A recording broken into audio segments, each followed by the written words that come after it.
Our next model on brasstrains.com is item number 060379. This is a two-truck Vulcan 50-ton duplex steam locomotive.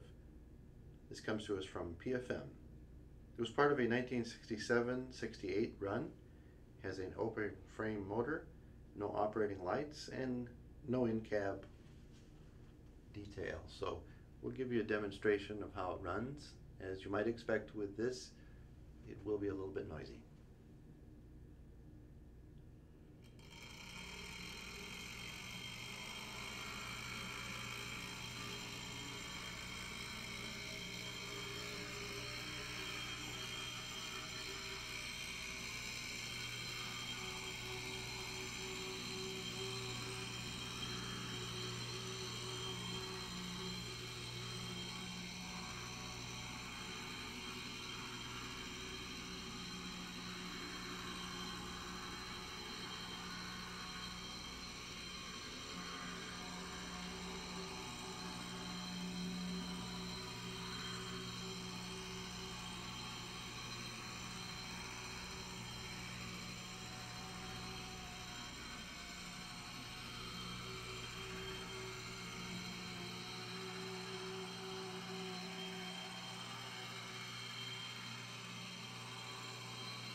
This model is available at brasstrains.com.